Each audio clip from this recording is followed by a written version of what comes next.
Bipolar disorder ni mtu mwenye ako na furaha saa hii mnacheka mnafurahi mko sawa. In the next few minutes they are so depressed. They are crying.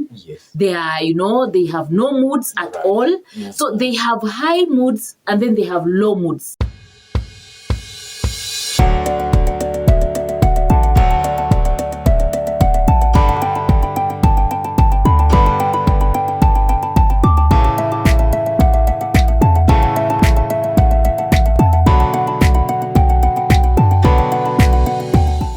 Madam Joyce. Yes. Ujambo? Sijambo. How are you? I'm very fine. Mko wazima? Tuko wazima sana. Na tunashukuru. Okay. Tunaamka vizuri. Naona miale ya jua imeanza kuangaza huku nje. Imekuwa ni siku nzuri kabisa. Natumai weekend yako imekuwa nzuri. Weekend yangu pia imekuwa mzuri. Nashukuru Mungu. Kabisa. Siku ya Jumanne iliyopita tulikuwa hapa tukazungumzia mambo na cult. Lakini siku ya leo watu shift our gears. Yes. Kuongea about mental health in workplace. Na sasa sijui kwa nini mlifikiria hii topic ndio mzuri. Niambieni. Ni yapi mmeaona? Kuna wengi wanapitia mzongo wa mawazo. Wanapitia pale matatizo ya kiakili wakiwa kazini. Kuna wale wanafanya kazi kwenye mazingira magumu, kuna wale wanafanya kazi chini ya mabosi ambao wako very harsh, kuna wale wanafanya kazi chini ya mabosi ambao hawezi ku appreciate kazi yao. Na kidogo wanapata mzongo wa kiakili na kidogo mambo yanakuwa yanachemka, wanasema hivyo vijana wa sasa hivi. Hiyo ni ukweli. Na yakifanyika hivyo ni vizuri ufike hapa utueleze. Unajua when something like that happens, kama kuna mzongo wa mawazo, kama kuna anaishi kwa mazingira ambayo si mazuri, ama environment si nzuri, ama kuna boss ama mkubwa wake, kuna vile anamhandle. Mambo kama hayo yakitokea, for sure hakutakuwa na productivity kwa workplace. Hakutakuwa na productivity kwa workplace. Watu hawawezi kufanya kazi vizuri vile inavyopasa, na kwa hivyo inaleta changamoto nyingi. Kwa hivyo ni kweli leo tunaongea about mental health in workplaces. Na mental health means ama tukiongea about mental health tunaongea about psychological, emotional and social well-being. Yani mtu mwenye ako all round. Ako psychological well, ako socially well, ako emotionally well, na ako pia physically well. Because psychological challenges, emotional challenges also bring physical challenges. Also bring physical challenges kama magonjwa and such like things. So when we are talking about mental health in workplaces, tunaongea about mental health ya employees, tunaongea about mental health ya wafanyikazi, tunaongea mental health ya watu ambao wanafanya kazi mahali, hata kama ni kijana wa shambani, hata kama ni msichana wa kazi, hata kama ni mtu yote ambaye anafanya kazi kwa mazingira yote. We are talking about that mental health. We are talking about psychological well-being. We are talking about emotional well-being. We are talking about their whole physical well-being. So that's what mental health actually means. It means wewe mwenyewe uwe mzima kiakili, uwe mzima kimwili, uwe mzima kihisia, uwe mzima, all round. All round. Kweli kabisa. Yes. Madam Joyce Mghoi. Unaweza kutuambia what is mental health? Yes. Watu wanapitia mambo mengi sana. Kwa kuuliza tu swali Madam Joyce Mghoi. We are talking about mental health. It comes out things concerning mental illnesses. There are different mental illnesses in workplaces. If you can give us the examples and types. Kuna different types of mental health challenges, mental health challenges or mental health problems, and sometimes we also call them mental health disorders. Mental health disorders.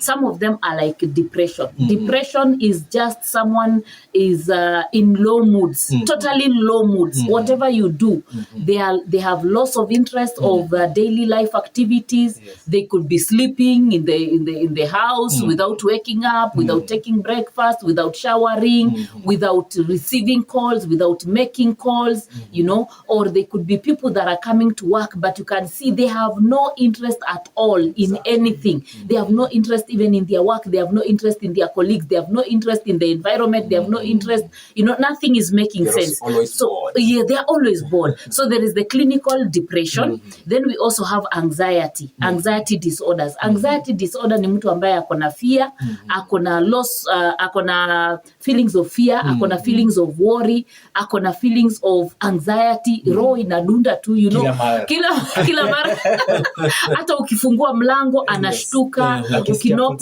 anashtuka, akona anxiety problems. Hata unaweza muona ana pace up and down. Ana pace up and down pale kwa ofisi, ama anatoka nje anarudi, anatoka tena anarudi, akiketi chini anaamka, anxiety disorder. Someone who is full of worry, someone who is full of fear, someone who is just having a lot of anxiety. Then we also have bipolar disorder. Bipolar disorder ni mtu mwenye ako na furaha saa hii mnacheka, mnafurahi, mko sawa. In the next few minutes they are so depressed. They are crying. They are, they have no moods at all. So they have high moods and then they have low moods.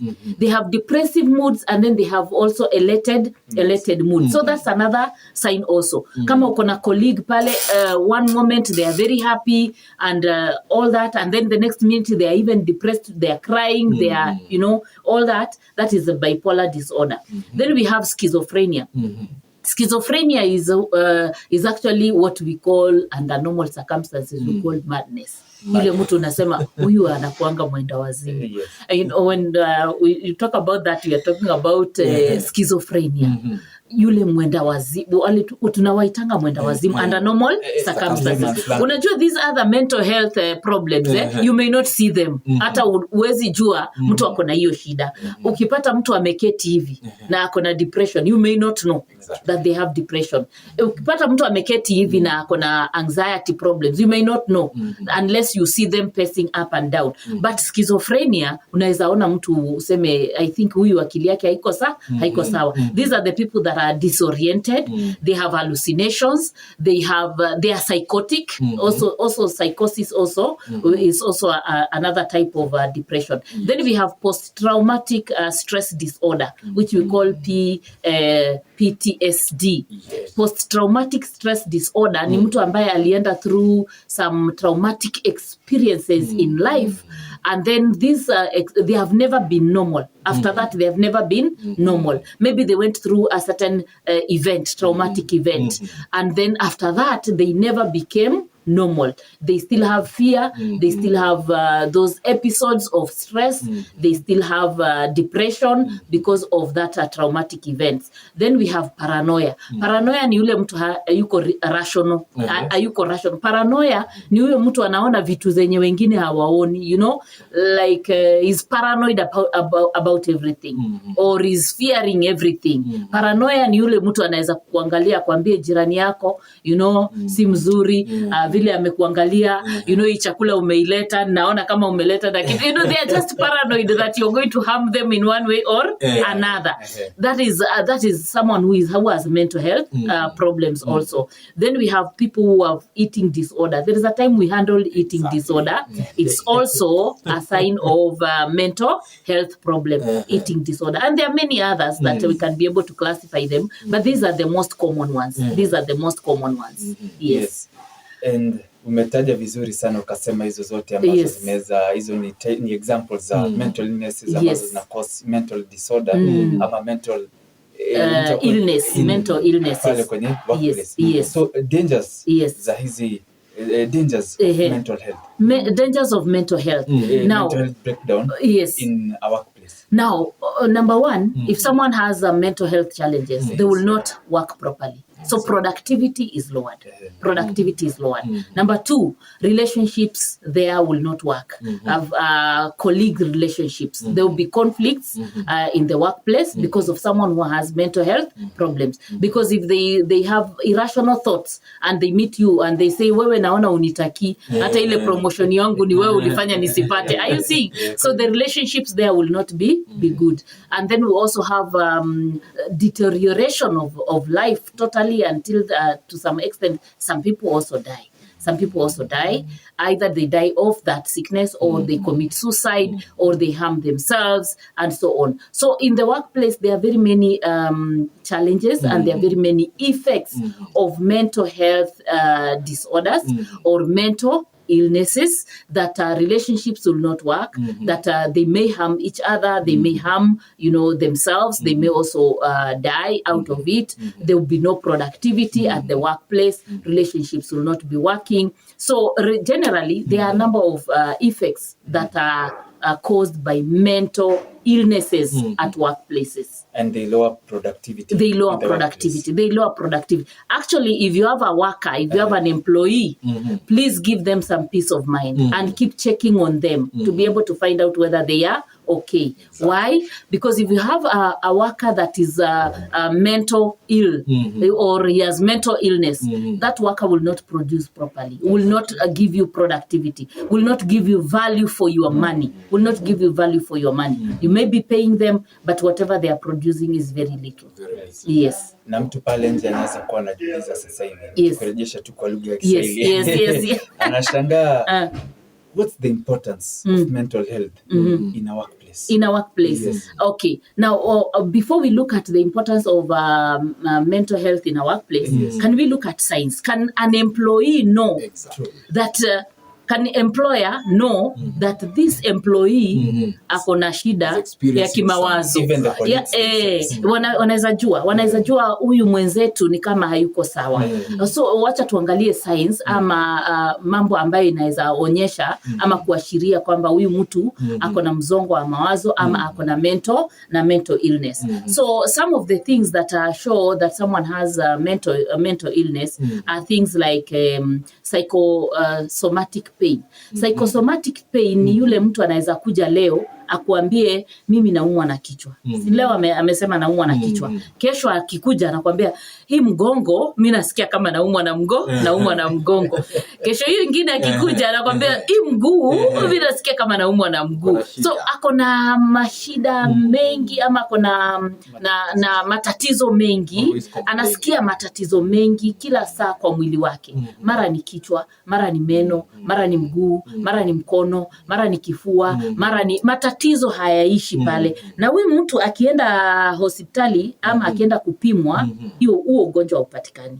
Hapatikani kama kweli kuna sababu ya kuumwa na mgongo, ama kuna sababu ya kuumwa na kichwa, ama kuna sababu ya kuumwa na mkono. So saa ingine unasikia hata saa ingine pale kwa village kuna wa mama zetu, baba zetu, ukienda kuwasalimia saa ingine wanakuambia unajua hii mgongo nasikia ikiwa hata nikisikia kuna kitu inatembea hapo, inatembea inakuja kusimama hapa kwa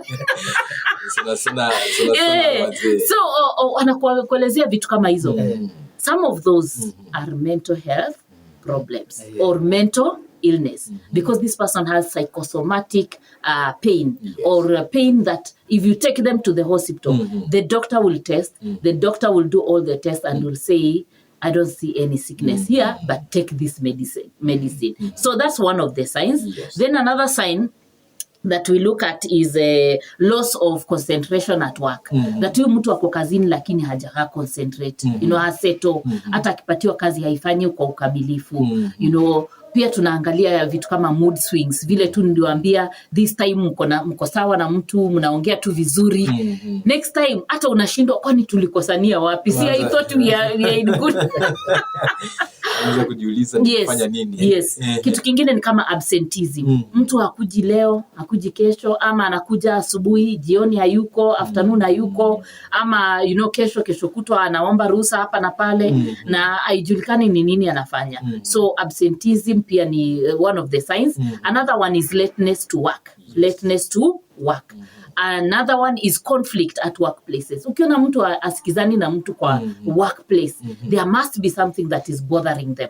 Another one ni kama loneliness. Yani wanakaa tu peke yao, hata kukiwa na health break, ile kwenda kunywa chai ama kula lunch, unaona wanajitenga, wanakaa peke yao. Those are symptoms and signs that show that someone has mental health problem, mental health problem. Yes. Ni dakika 29 baada ya saa 2 tunaendelea vizuri ikiwa ni Educative Tuesday. Tutakuwa tunachukua pumziko fupi la muziki, lakini tutakuwa tunarejea kwa sababu kuna mengi bado hatujazungumzia kuhusu the importance na kile ambacho colleagues, government organizations, employers wanaweza kufanya ili kumake sure kwamba they are dealing with the challenge of mental illness.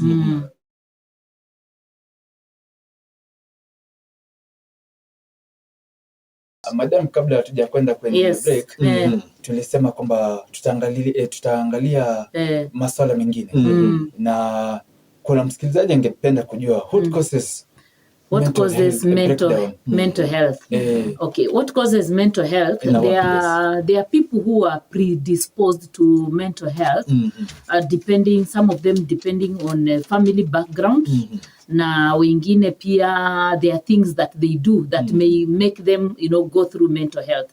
Tuseme kama unatoka familia ambayo most people have depression, or the most family members have depression. It means you are predisposed to depression, that you are also likely to get depression. Like if your mother has depression or your father has depression, the children are also likely to get depression. They are predisposed to depression, and the reason being their reasoning, their thinking and their reasoning just, you know, predisposes them to depression. I just want to give you an example, Anthony, that there are families where if something happens, it becomes catastrophic, that they feel like life cannot move on at all now that this has happened.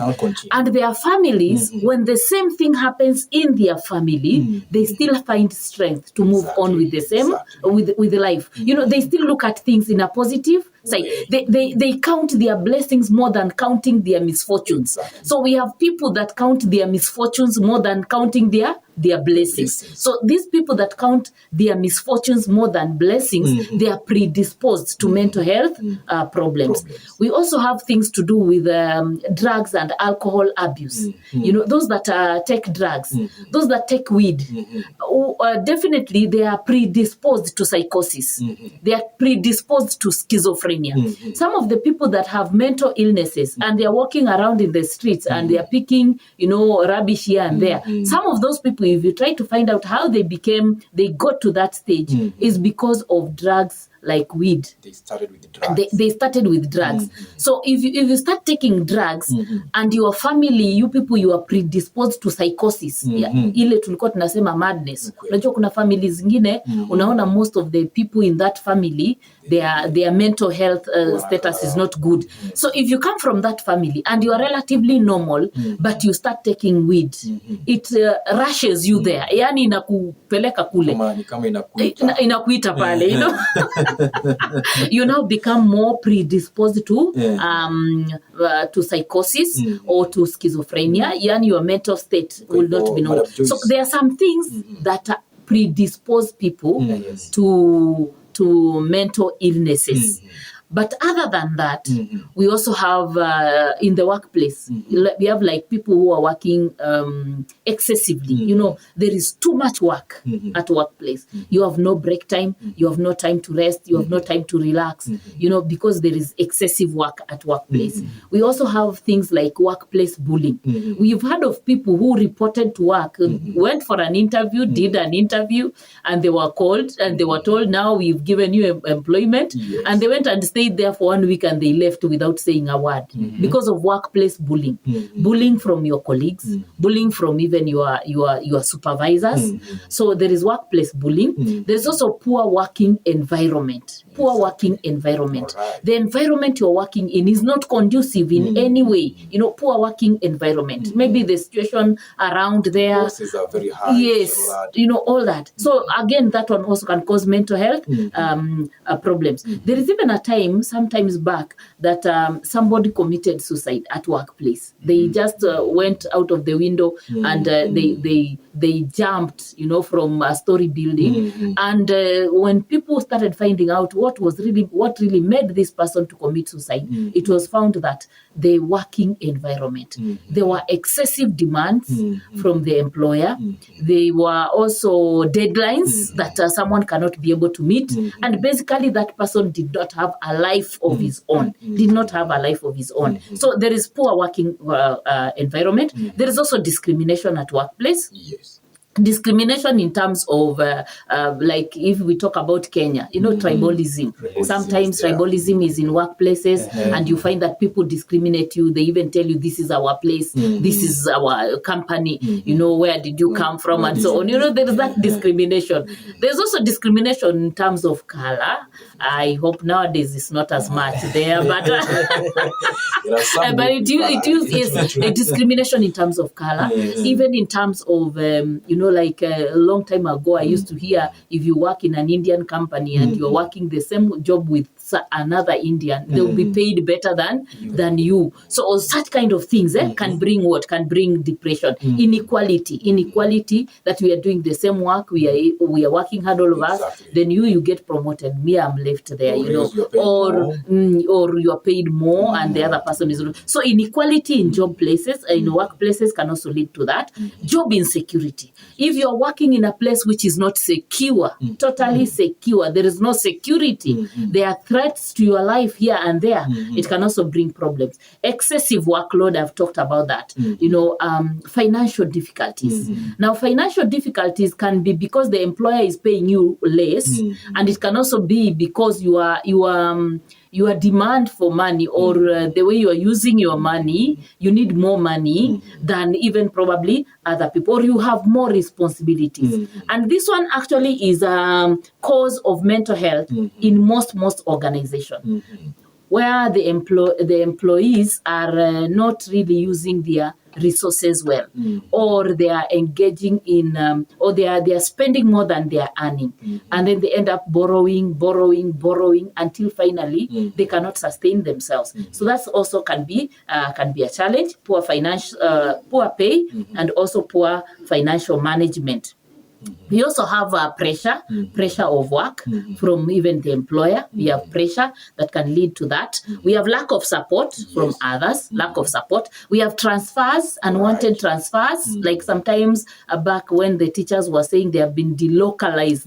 And some of them went through a lot of stress, by the way, mental health problems, totally, that they reported there, and they were not doing anything productive because of being transferred to places probably they did not think, and then they have left their families, they have left the comfort of their homes, and it really became a problem. Another thing that can bring also mental health problems at workplace are employees or fellow employees' attitudes, like gossip. By the way, if there is anything that can kill an organization, gossiping and backbiting. If there is anything that can kill an organization, Ian, it is gossips. Gossips and unfounded gossips. Where someone just decides, nilimwona pale, nini anafanya pale, and they have a story, and the story is totally not true. So gossips and attitudes of other employees can also lead to mental health problems. I know of people that wake up in the morning and they feel like, I don't want to report to work today. I don't want to meet these colleagues. I don't want to meet these people that are saying this or that about me, which is not true. So again, fellow employees can also make someone have mental health, mental illness. Yes. And apart from that, someone out there might be wondering, what is the importance of this mental health in a workplace? The importance of mental health in a workplace, as I said before, one of them is that it will actually, if you have mental health in a workplace, it means you are catered for. We said psychologically, emotionally, and of course physically. So you are well and you are healthy. So the important, the mental health in workplace is very, very important because it makes a human being be a human being in terms of working, in terms of thinking, in terms of emotions, in terms of physical well-being. And so it's very, very important. And I said also that it increases productivity. If I'm happy in my working place, definitely I will do more. Of course, you isn't deliver. it? I'll deliver. I'll do more. I'll deliver, isn't it? Yes. So if someone is happy in their working place, they will deliver. If someone knows that they're accepted, they're appreciated, their work is appreciated, they will deliver. They will do more. So it's very, very important for employers to make sure their employees or their workers, wale watu wanawafanyia kazi, wako healthy. Exactly. Yes. That's Madam Joyce Mghoi. Yes. On to another question, Madam Joyce Mghoi. Yes. How governments, employers, and organizations, also colleagues, representing workers and employers, help to improve mental health in mental health. Yes. Okay, maybe I can start from the employee himself. Yule employee mwenyewe anahitaji kufanya nini ili awe na asiwe na kuzongwa na mawazo ama asiwe na hii mental illness. They have to have a good relationship, either at home or also in the workplace. Because again, some of the mental illnesses, they don't come from the workplace. They come from home. Exactly. So mtu wako na shida zake pale nyumbani, anazileta wapi? Kazini. So employees need to cultivate good relationships with each other and also at home and be physically active and have financial management, especially where we have said sometimes mental illnesses can be caused by financial problems. They should be able to create their joy, the joy of the Lord is my strength. That a Bible inasema hivyo. Create your own joy, and be grateful. The way we said, sometimes we count misfortunes more than we count the good things that God has given us. So count your blessings and show gratitude for what God has given you. Show gratitude because even when you are complaining about your work and you're complaining about the pay that you are getting, there are people that are getting less than you are getting. And there are people that are even looking for that job that you yourself you are criticizing and really talking negative about. So being grateful, showing gratefulness, counting your blessings, being able to develop a positive mindset. A positive mindset is kama tu vile niliwaambia, there can be a misfortune that faces this family and it iwamalize kabisa. The same misfortune face another family and they still become strong. So having a positive mindset, developing a sense of purpose. What is the reason? Why do you go to work? What is the purpose? Developing a sense of a purpose.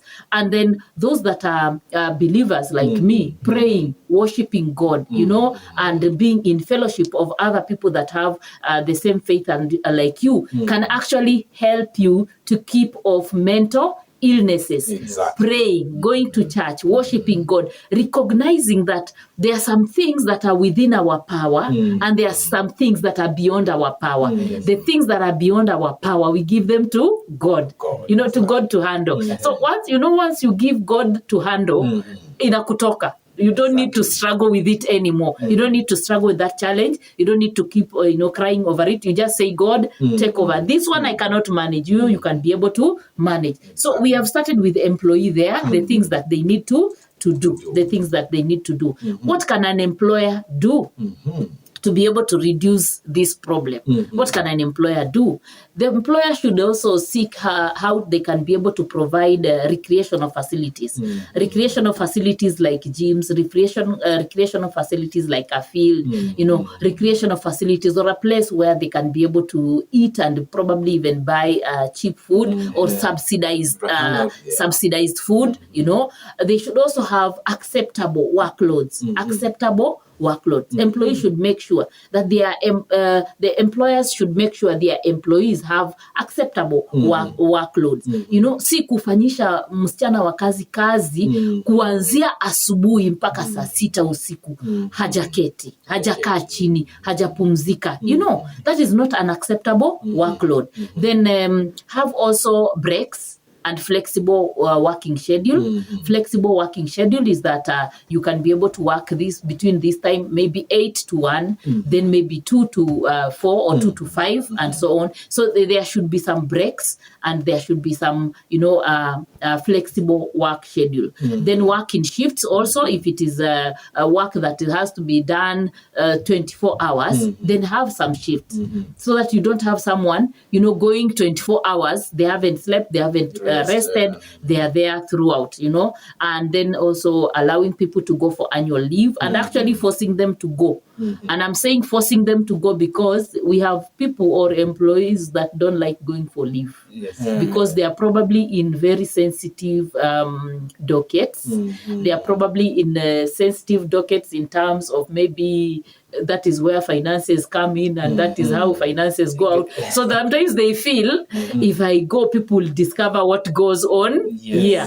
So because I don't want anybody to handle and to discover what goes on there, I am going to be working throughout my life. Do you know there are people like that? Yes. There are people who handle sensitive dockets, where maybe it's a docket where there is coming in of money and leaving, and maybe they are involved in some funny things, so they don't want anybody to come there and to discover what goes on there. They would prefer they prefer staying at work throughout. Some even fear replacements. Some even they fear replacement. They fear someone coming to relieve them so that they can take leave. So allow them to go for leave, and actually force them to go for leave once in a year. Once in a year, allow them to go for leave. Allow them to go for offs. If it is Sunday, if it is Saturday, allow them to go there. Allow them to also do training, trainings and refresher courses where they meet other people and they continue to learn. It really helps. And finally, what the employer can do. Employers, like in organizations, like if we are talking about Chuka University or we are talking about other organizations that have big organizations. Big organizations should have something called Employee Assistant Program. This Employee Assistant Program takes care of the personal issues of an employee, of the personal problems of an employee. And they take care of the personal issues of an employee, not only the employee, but also immediate family members, immediate family members, a husband, children, and so on. So they take care of them. And this employee assistant program also looks at issues like alcohol and drug abuse, which we have said also contributes to mental health problems, relationship challenges, financial problems. They educate people about how to spend their money, traumatic events. If there are traumatic events, if there is violence, they can also be able to do. Now, in terms of the government, what the government is doing, actually mental health issues have been on the rise. And the government is really collaborating with the non-governmental governmental organization, and they are actually recommending that every organization or every institution, they should be able to check on the mental health of their members. Check on the mental health of their members, have trainings, awareness, creating awareness about mental health, talking to them about mental health, talking to them about issues that are affecting them that can be able to be solved in one way or another. Even giving, a direction. If someone has a mental health problem, what should happen to that particular person? The government has given all that. The government has given all that to be able to take care of people's mental health or mental wealth, or to keep people from mental illness in the workplace. Yes. Thank you very much, Madam Joyce. Yes. 56 minutes past 8 p.m. Thank you. Thank you. And I know yule ambaye amekuwa na swali basi limeweza kujibiwa. Yule ambaye alikuwa anapitia mzogo wa mawazo sasa hivi ameweza kupitiwa kwa Kiswahili tu. Na tukimalizia, utamwambia nini yule ambaye sasa hivi anahisi ya kwamba anakwenda kazini na anapitia mzongo wa kimawazo, anahisi kwamba amefika mwisho? Kwanza nataka tu kusema yule ambaye hajapata hii program ama yule ambaye anataka kufuata program zingine zangu nyingi ambazo tumefanya hapa kwa studio, anaweza enda pale Touch of Grace KE, anaweza pata mengi. Na mtu yoyote ambaye anajihisi kwamba hayuko sawa kiakili, hayuko sawa kimwili, hayuko sawa ki-emotions, tafadhali atafute usaidizi wa counselors, usaidizi wa ya therapist, usaidizi wa yule mtu ambaye anaona kama anaweza msaidia kutokana na hiyo kuzongwa na mawazo. There is hope. Kuna tumaini. Kwa hivyo watu wasikae tu wakiwa wamefinyiliwa na shida pale, manake kuna msaada. They can get in touch. Yes. Shukran sana. Ni dakika 57 baada ya saa 2. Najua wiki ijayo pia itakuwa hapa. Itakuwa nakuja kudadavua zaidi. Itakuwa nakuja kutueleza zaidi kuhusiana na masuala ambayo watu wanapitia katika maisha. Kwa sababu ni mengi sana. Asante.